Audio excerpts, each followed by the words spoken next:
Fresh Morning. Fresh Morning.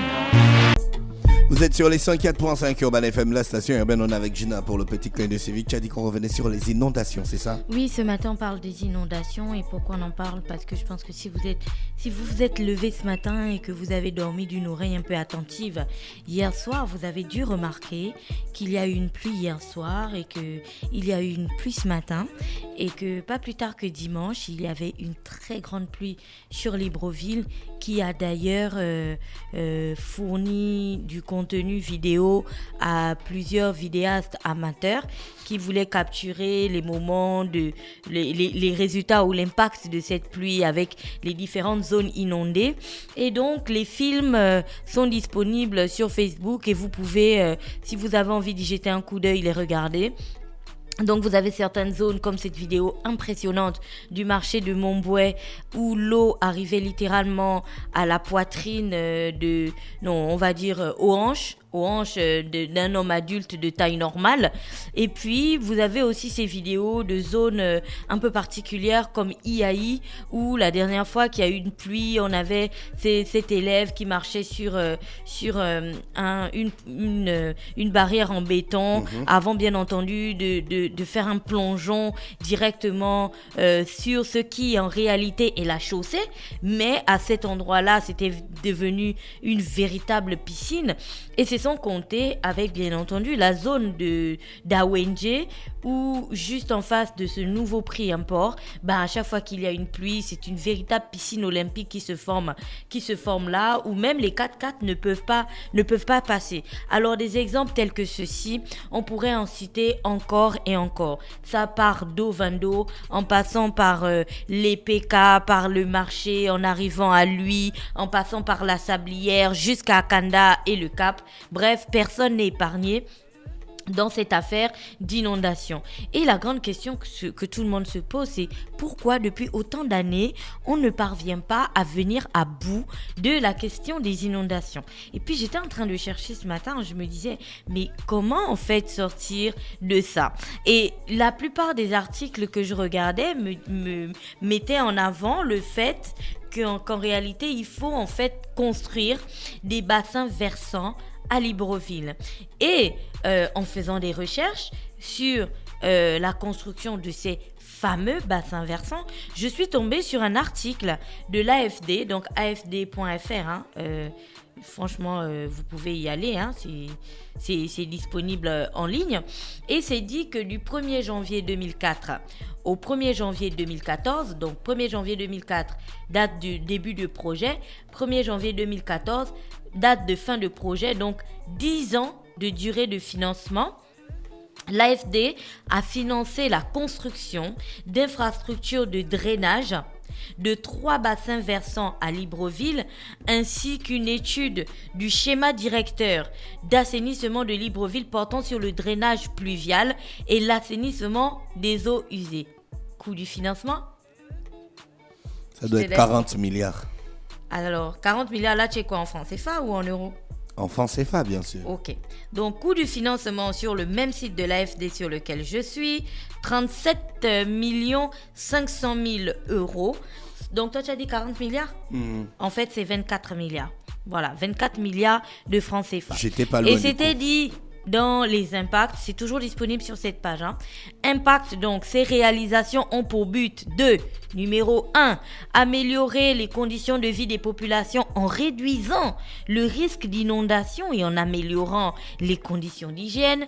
Numéro 2, atténuer les crues en cas d'événements pluviaux violents dont l'intensité devrait significativement augmenter dans le futur et dont l'impact devrait s'accroître avec la montée du niveau de la mer.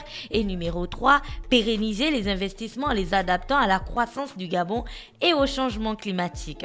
Donc, ces 3 bassins versants comprenaient notamment parce qu'ils disent sur le même fichier sur lequel je suis, ce projet est la première phase de l'intervention de l'AFD dans le domaine d'assainissement pluvial achevant en 2013. Il a permis de construire 6 km de canaux bétonnés pour évacuer les eaux de pluie sur 3 bassins versants, Batavia, Sainte-Anne, Sainte-Marie, mais aussi traiter certains points noirs dans la zone économique d'Olumi. Il a également permis d'améliorer la structuration des quartiers mitoyens des nouveaux canaux via la construction des pistes ou des voies d'entretien. Et voilà. Donc, en réalité, la question des bassins versants, si vous regardez sur le site de l'AFD, en 2014, c'était déjà réglé. Après, ça c'était donc le financement de l'AFD. Après, je suis encore tombée sur un autre financement. C'était dit projet complet de réinstallation. Donc, en 2014, la Banque de développement des États d'Afrique centrale ont signé un accord. Là, je suis sur le site du Gabon. Hein. C'est le site de la dette, dette.ga. Et puis la référence est, donc vous mettez dette.ga/node, NODE/98 pour trouver le projet d'assainissement de Libreville. Et ils disent donc que le gouvernement a signé un accord avec la Banque des États de l'Afrique centrale pour un prêt d'un montant de 40 milliards de francs CFA pour le financement d'un plan complet de réinstallation des personnes affectées par le projet d'aménagement des 3 bassins versants, donc Guégué, Loé, Iaï et Terre Nouvelle. Alors, si on réinstalle les gens, si c'est un projet de réinstallation, c'est que au début, tu as d'abord le projet de financement. Et sur ce même fichier, c'est dit que le financement du bassin versant de Guégué, donc suite à des concours dans le secteur de l'assainissement de Libreville, l'agence française avait été identifiée par le gouvernement gabonais comme bailleur de fonds pour le projet du bassin versant de Guégué, s'inscrivant dans un plus large projet d'aménagement des 3 bassins versants de Libreville. Et c'est dans cette optique que le 23 mai 2014, le gouvernement gabonais et l'agence française de développement ont signé un accord d'un prêt estimatif de 40 milliards. Non, 110 millions d'euros, soit 172 milliards 155 270 000 francs CFA. Et ce projet donc visait bien entendu à améliorer les conditions de vie. Ça c'est pour Guégué. Hein.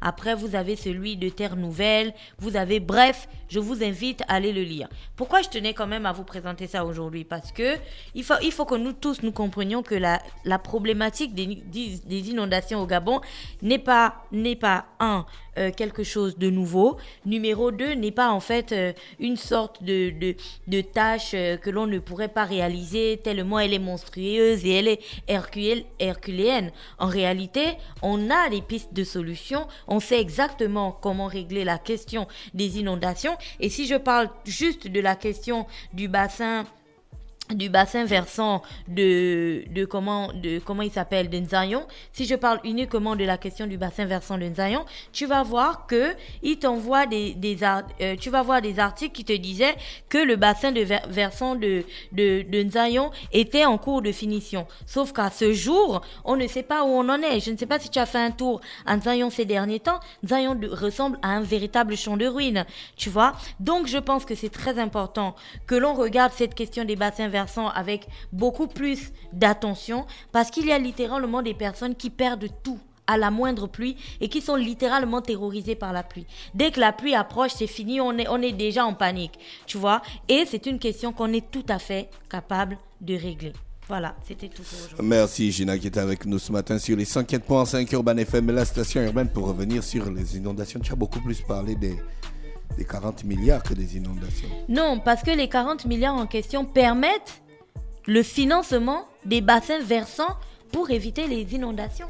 Tu vois? Mais c'était pas 40 milliards, hein. C'est beaucoup. En fait, il faut juste chercher. Tu vas partir de financement en financement. Mais comme je n'ai pas envie de faire une quelconque comptabilité, tu vois, quelqu'un viendra me dire que non, ce que tu as lu là, ce n'était pas pour ça, ce n'était pas pour X. Je t'ai lu le truc qui était marqué que c'était dédié à la réparation des bassins versants, tu vois, ou à la construction des bassins versants. Et je pense qu'on devrait prendre cette question avec beaucoup plus d'attention. Voilà. Merci Gina qui est avec nous ce matin sur les 104.5 Urban FM, la station urbaine dans le petit clin de Séville. Stop Fresh Morning.